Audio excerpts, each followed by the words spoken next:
following radio documentary is based on the League of Ireland. In this documentary, I ask 4 ex and current League of Ireland players how they rate the league, and I also seek to find out why it lags behind other major European leagues. For a nation that produced players like Roy Keane, Liam Brady and John Giles, why doesn't our domestic league match that of other major footballing nations? It's obvious that the league hasn't got enough support and it's severely underfunded. Ireland has a population of just over 4 million, and although we are an incredibly sporting nation, the League of Ireland gets very little support. With Gaelic football, hurling and rugby to compete with soccer, it's still strongly followed, but the majority of fans support British teams. Resisting the temptation of moving to England for young players is so great that Irish clubs are finding it impossible to keep any talent they produce in the country. Shamrock Rovers and Sligo Rovers are the only 2 remaining professional clubs in the country, and the decline could be set to continue. But perhaps there is hope. John Dunleavy of Cork City FC played at Wolves in England and moved back to Ireland. He feels that the league is underestimated and believes with a bit more investment the league will become much stronger. In my opinion, I think the league's underestimated in general. I think, more investment needs to be put into it as well, and a lot more work needs to be put into it, but I think that the talent in general in Ireland is very much underestimated. I mean, you look at the likes of Seamus Coleman and James McLean, they're only 2 examples from the last 3 or 4 years, and they took the step across the water in their stride, and there's plenty of other lads in the league that would be more than capable of doing the same thing. Even Stephen McLaughlin now has broken in Nottingham Forest and played the last 4 or 5 games, so I definitely do think that the league is underestimated, and there's a lot of opportunity there for boys to go on. We have a fella called Colin Healy playing for us now. Healers has something like 13 Ireland caps, and he played for Sunderland and Ipswich and teams like this. And I mean, he's an unbelievable player, unbelievable pro, and you watch boys like that and you learn from them. And I think there's so many more fellas like him in the league as well, and definitely is a better standard than people give it credit for. Barry Malloy of Derry City FC believes young lads will benefit in the long run by starting out in the League of Ireland. He played at Derby and came home because he didn't make the grade.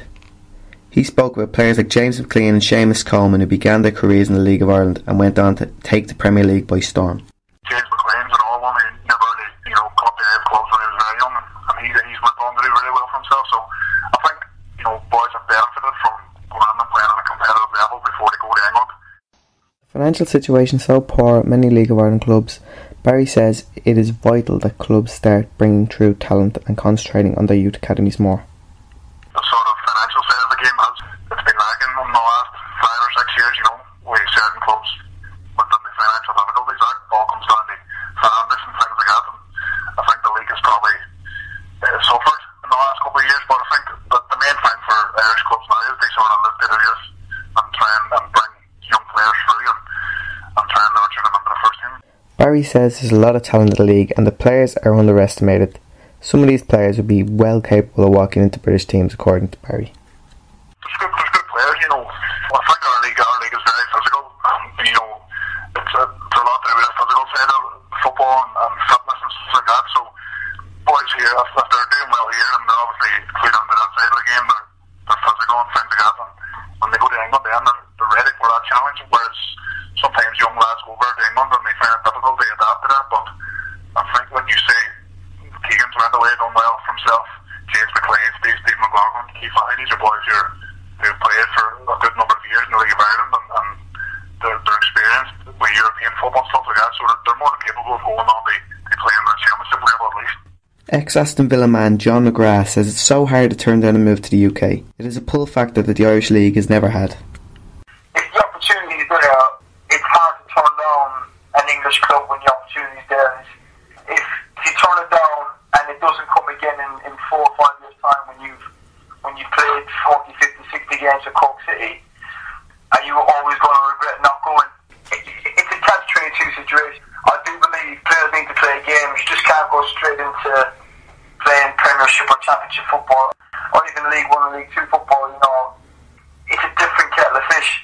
You need grounding, you need to play games, but you can only play games by a manager giving you a game. John told me about his good friend Keith Fahey. A youth player at Arsenal, Fahey went on to play 144 games for Birmingham FC, and he won 16 Republic of Ireland caps, scoring 3 goals.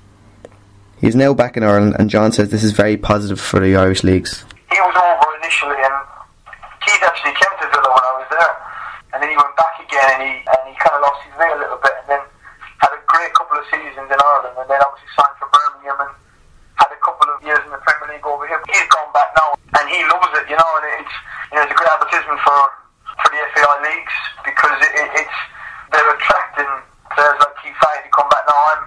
I'm certain Keith Fahey had Championship League 1 clubs knocking down his butts to come and play. During John's career, he moved back to Limerick for one season before returning to play in England.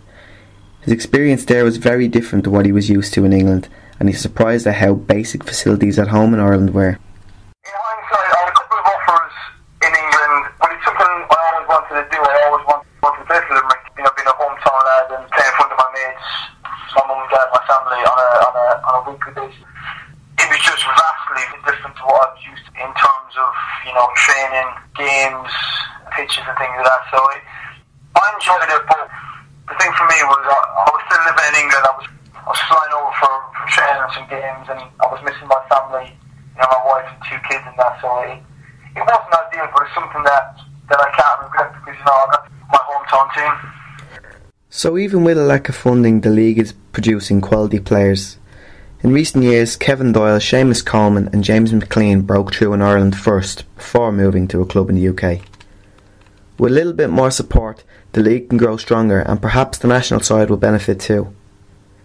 Ex-Ireland internationals like Keith Fahey and Colin Healy playing in the League of Ireland is very positive and shows that the league is very competitive.